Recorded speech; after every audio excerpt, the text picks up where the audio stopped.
नमस्कार, आप देख रहे हैं साकेत न्यूज टीवी और मेरी मौजूदगी इस समय रानी बाजार अयोध्या में है। रानी बाजार अयोध्या में राजा लाल तंगनाथ सिंह का ये विद्यालय है और इस विद्यालय में आज वरिष्ठ जन सेवा समिति की मासिक बैठक थी और उस बैठक में बहुत सारी बातों पर चर्चा हुई।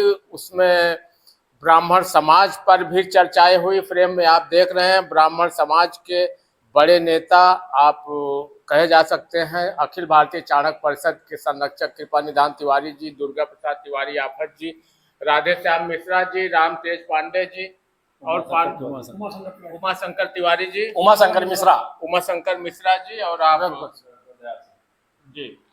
तो आप सभी अभी यहाँ पर हैं और इसके अतिरिक्त 200-250 सदस्य और यहाँ पर थे इस मीटिंग में।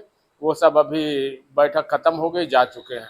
आप सभी से हम जानेंगे कि आजकल क्या ऐसा ट्रेंड चला है कि जिसको देखो वही ब्राह्मण समाज को गाली दे रहा है और ये काफी दिन से ये गाली गलौज का सिलसिला राजनीति में चल रहा है और केवल ब्राह्मण समाज उसमें लतेड़ा जा रहा है। वजह क्या है? अभी तक किसी के ऊपर कोई कार्रवाई न कुछ, ऐसा लगता है कि जिसे कानून का किसी को भय नहीं, न कोई कार्रवाई अभी तक नहीं हुई। समाजवादी के प्रवक्ता को ले लीजिए या और तमाम मुद्दे हैं, क्या कहेंगे इस मामलों पर? आज ब्राह्मण समाज कुदशा है। जिससे मंदिर में जाते हैं लोग और मंदिर में जाकर घंटा बजा देते हैं, उससे जो भी आ रहा है वो घंटा बजाने कार्य कर रहा है। आप कुछ दिन पहले देखे होंगे, अभी राष्ट्रीय प्रवक्ता समाजवादी पार्टी के राजकुमार भाटी ने ब्राह्मणों के ऊपर अपमानजनक शब्द बोला। यहाँ तक कह दिया कि ब्राह्मण जो है वेश्या से भी बदतर है। उसके पास से संतोष वर्मा जो मध्य प्रदेश का आईएएस है, उसके खिलाफ हम लोग बेटा साक्षी महाराज ने बोला। तो जो बोलते हैं उनके खिलाफ हम लोग बोलते हैं। हम लोग देखिए किसी राजनीतिक पार्टी के नहीं है, न किसी राजनीतिक पार्टी के सदस्य है। जो गलत बोलेगा उसका विरोध करेंगे और जो सही बोलेगा उसका साथ देंगे। लेकिन जो भाटी, राजकुमार भाटी ने, समाजवादी पार्टी के राष्ट्रीय प्रवक्ता ने बोला है, उसमें आप जानते हैं आग में घी डालने का काम किया है। जिस तरीके से वो बयान दे रहा है, ब्राह्मण समाज नहीं, पूरा सनातन समाज, पूरा हिंदू समाज, सवर्ण समाज इससे दुखित है और आने वाले 2027 में इसका परिणाम समाजवादी पार्टी को भुगतना पड़ेगा। पार्टी पे आपने बोला है, लेकिन अभी समाजवादी ने कोई उस पर कार्रवाई नहीं की। हमने उसी समय अखिलेश यादव जी से मांग किया था कि तत्काल इसे भ्रष्ट प्रवक्ता को पार्टी से निकालिए, इसके खिलाफ कार्रवाई करिए। लेकिन बड़ा दुखद है कि अभी तक माननीय अखिलेश यादव जी ने कोई निर्णय नहीं लिया, न उसको पार्टी ने निकाला, न कोई कार्रवाई किया। तो हमको लगता है कि उनका भी मुक्त समर्थन है, तब तो ऐसे कर रहे हैं। और पार्टी तो अखिलेश जी की है, तो भुगतना तो अखिलेश जी को है, तो उसको भुगतने लिए हमको लगता है वो तैयार है और 2027 में उनको परिणाम मिलेगा। पूरे प्रदेश में समाजवादी पार्टी का जमानत जब्त होगा। क्या कहेंगे आफत जी इस मामले पर? दुर्गा प्रसाद तिवारी आफत। मैं जो ये राजकुमार भाटी समाजवादी प्रवक्ता, वो ब्राह्मण के बारे में कहा है, हम लोग उसका घोर विरोध करते हैं।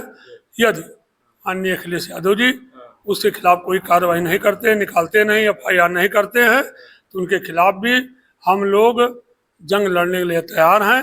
27 उनके लिए बहुत कठिन होगा। ये मेरी मांग है, तत्काल उसको निकाल के बाहर करें।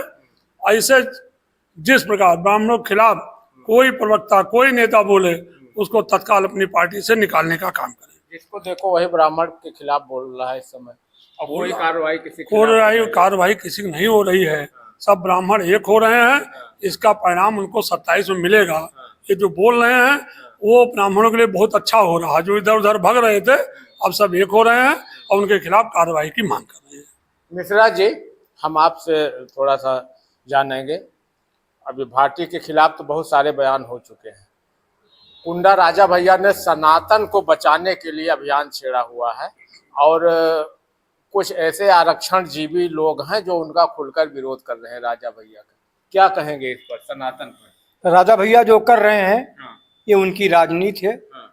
मैं केवल इतना ये कहूँगा कि सरकार को भगवान सद्बुद्धि दें और विशेष करके समाजवादी पार्टी जो विनाश के कगार पर पहुंच गई है, अगर कुछ अपना वो वजूद चाहती है तो अभी वो होशियार हो जाए, नहीं पूरा मूसका भव की स्थिति आएगी। और ये ब्राह्मण में ही केवल शक्ति है कि वो आशीर्वाद दे पुनर्जीवित होने के लिए और आशीर्वाद दे उनके विनाश के लिए। ब्राह्मण एक ऐसी जात है, हमेशा सबका कल्याण किया है, किसी को भी ब्राह्मण से क्षति ना हुई है और ना होगी, परंतु ब्राह्मण से दो करेगा वो मिट जाएगा। जातिवाद 100 साल से है समाज में। ब्राह्मण, क्षत्रिय, चमार, शूद्र, बनिया, नाऊ, धोबी सब थे और बड़ी अच्छी वर्ण व्यवस्था थी।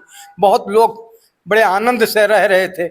इधर इन नालायकों को पता नहीं क्या हो गया, ये भाटी हैं, साटी हैं कि ये केवल ब्राह्मणों को उद्दोलित कर रहे हैं। ये सब अपने हाईलाइट होने के लिए ब्राह्मण को टारगेट, तो हाईलाइट होने के लिए अपनी बुद्धि का विकास करें, अपना विनाश ना करें। वो अपना विनाश कर रहे हैं। वरिष्ठ जनसेवा समिति के हम अध्यक्ष हैं और हमारा यह दायित्व है कि हमारा समाज अगर लड़खड़ाए तो उनको हम सद्मार्ग पर लावें, क्योंकि हम अब अंतिम चरण में हैं। ये हमारा दायित्व है कि हम अपने, ये हमारे परिवार हैं, लेकिन भाटी जैसे नालायक नपुंसक जो नेता हैं, प्रवक्ता हैं, ये समाज के द्रोही हैं, ये जयचंद की वंशज हैं। इनके खिलाफ सख्त कार्रवाई होना चाहिए। जो जब जैसा चाहे बोल दे, ऐसा नहीं। ये शासन का विषय नहीं है, ये अनुशासन का विषय है। इसको निश्चित ही इस पे सरकार को और विशेष करके समाजवादी मुखिया को ये सोचना चाहिए। ये अवधेश प्रसाद धोखे से सांसद हो गया है, इसको इसके बाप जो जैसी हैसियत में थे पूरा अवध क्षेत्र जानता है। बहुत बहुत धन्यवाद। हमारे साथ रामतेज पांडे जी हैं जो संस्कृत विद्यालय के प्राचार्य रहे हैं। इन सारी बातों पर हम आपसे जानेंगे तार्किक ढंग से। पुराणों में ब्राह्मण को गाली देने वालों को क्या सजा मिलती। आइए पांडे जी इधर आ जाइए थोड़ा फ्रेम में। आप तार्किक ढंग से वेद पुराणों में जो उल्लिखित है उस हिसाब से आप बताइए कि जो ब्राह्मण से ईर्ष्या रखते हैं, जलन रखते हैं, गाली देते हैं, उनको ईश्वर क्या दंड देता है। राजनीतिक नेताओं को छोड़ दीजिए, इन्होंने अपने नेताओं को नोटिस नहीं दिया, पार्टी से नहीं दिया, वो अलग बात है, लेकिन ईश्वर इनको क्या दंड देगा अगर ये नाजायज ब्राह्मणों को गाली दे रहे हैं। हम आपके चैनल के माध्यम से ये बताना चाहते हैं जी कि बाण भट्ट जी ने उनका एक ग्रंथ लिखा हुआ है कादम्बरी। उस कादम्बरी में उन्होंने लिखा है कि यांचा मोघा वर मधुगुड़े नाध में लब्ध कामाह। यदि निवेदन भी किया जाए, किसी से भिक्षा भी मांगी जाए, किसी से प्रार्थना भी किया जाए, तो गुणी व्यक्ति से, उत्तम व्यक्ति से प्रार्थना करनी चाहिए। और निम्न स्तर के व्यक्ति से यदि प्रार्थना भी की जाती है तो वो निंदनीय है। भले ही वो निम्न स्तर का व्यक्ति उसकी याचना को पूर्ण भले कर दे तो भी वो निम्न स्तर का है।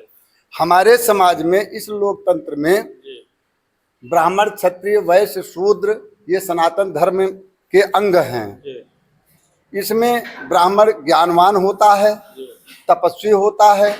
जैसे राजा रघुराज सिंह जी हैं, वो क्षत्रिय हैं तो उनके अंदर में बाहुबल है, ब्राह्मणों में बुद्धि बल है, और वैश्यों में व्यापार की शक्ति है, और शूद्रों में सारे संसार के जगत के कार्यों की करने की शक्ति है। चारों वर्ण मिल करके एक अंग बना हुआ है जिसका नाम है सनातन धर्म। उस सनातन धर्म को कुछ विदेशी तत्व हमारे ब्राह्मण, क्षत्रिय, वैश्य, शूद्र ये सब काम नहीं बिगाड़ रहे हैं। इसमें विदेशी तत्वों का विशेष हाथ है। भारत विरोधी ताकतों का इसमें हाँ, भारत विरोधी जो ताकतें हैं उनका इसमें हाथ है, और यह लोग आसानी से उनके बस में हो जाते हैं।